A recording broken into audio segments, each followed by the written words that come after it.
welcome to this week's edition of the Big Elks football preview of this Friday's game against Piedmont.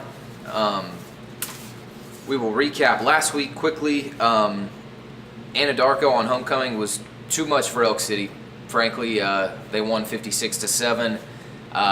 Thanks in part to backup tailback RJ Sink, who rushed for 195 yards and 7 touchdowns. It's pretty good for a backup tailback. Quarterback Brandon Pollard also put a chunk in those. Anadarko had 450 total rushing yards, and the other half of those came from quarterback Brandon Pollard, who ran for 194 yards on 15 carries. And that really is just kind of a side note almost, because Anadarko, they won the battle up front and physically and a lot of other positions. That's what helped them win. They were just a big, good, fast team that's moved up from 3A, but is going to have something to say about who wins the 4A state title this year, I believe. Just a good-looking team. Elk City mustered just 62 rushing yards in that game. It's something they've been trying to work on lately, and they're going to need in the future if they're going to want to win against Piedmont. And really, the hunt for the playoffs isn't done for Elk City. Coach Sheck said this morning, you know, he's been on a team. He's coached a team that started 0-5 and made the playoffs. And you don't want to start 0-5, but it's not impossible to rebound from where Elk City stands. But to do that, they're really going to need to. They're going to need to have a good game this Friday against Piedmont on the road, and they're looking for a big win. It's a team that I think everybody feels like they match up with a little bit better physically than Anadarko, obviously. Couple quick hits from last week before we move on. Luke Llewellyn had 4 catches for 80 yards.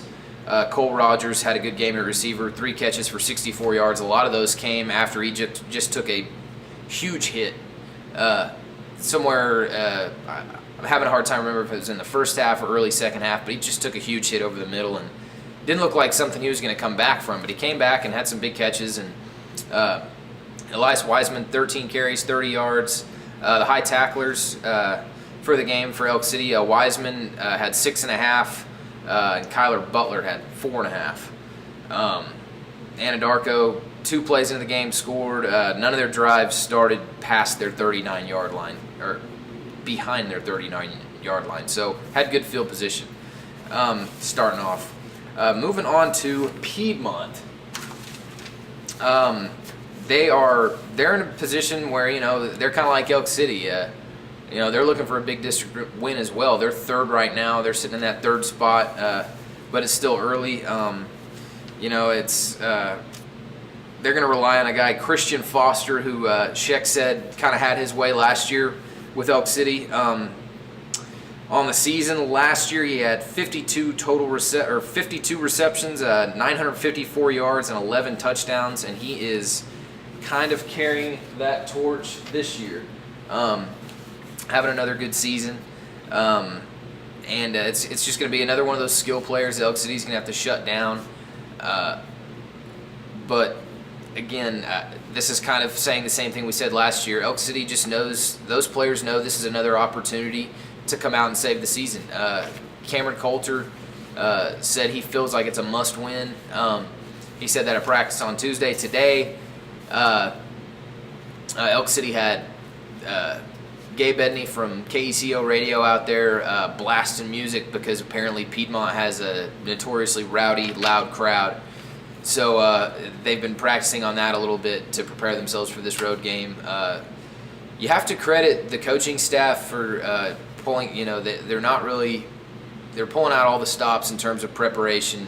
They're trying a variety of motivational techniques, and now, you know, in simulating some conditions they'll see on the road at Piedmont, you know, they're trying every way possible for this team to win, and the team is doing the same. Effort hasn't lacked. Well into the game last week, Elk City never really quit on that game when they easily could have. So it's a team that's still just really battling for, you know, to still make it to the playoffs. A lot of these seniors don't want to end their career without going to the playoffs this year. Talk about Piedmont a little bit more. Last week they beat Cache 50-32, forced 5 Cache turnovers. That's a pretty good number. So Whether or not their defense keys on that in particularly, sounds like they might, but Elk City's going to have to take care of the ball, especially on the road, as you always have to. Couple tailbacks for Piedmont that are pretty talented are Darius Burris and Mitchell McGinnis. A couple other skill guys that are fast, and they're going to run away from defenses at times. So another huge district game for Elk City this Friday.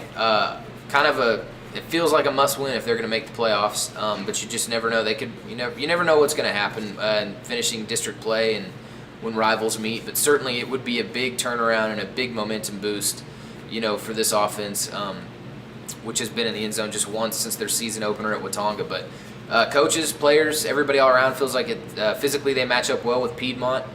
So it should be interesting to see how it shakes out. It's going to be a cool night. Cold front's coming in, so it's really going to feel like football weather out there Friday. So all in all, it might be that turnaround game that Elk City's looked for. We'll just have to see. It'll be one of those things that'll shake out, and I expect a good game. I think Elk City's ready for a big one. Elias Wiseman, I spoke with him, and he's anxious to get out there and have a game that can lift the Elks to a possible win. And it's not all on his shoulders. It'll take a total team effort. But as a senior, he said he's anxious. He wants to end the season the right way and go out on a high note. So while we're on the topic of Elias, he's a great kid. We're gonna have a feature on him next Wednesday. Just upbeat all the time. Somebody who's not gonna hang his head. Just a real positive influence on the whole team. So we look forward to writing about him and having you guys learn more about him. That'll wrap it up for us this week. The Daily Elk Citian's preview for this week's game. I'm Tyler Palmateer, sports editor at the Daily Elk Citian. We will see you next week. Thanks.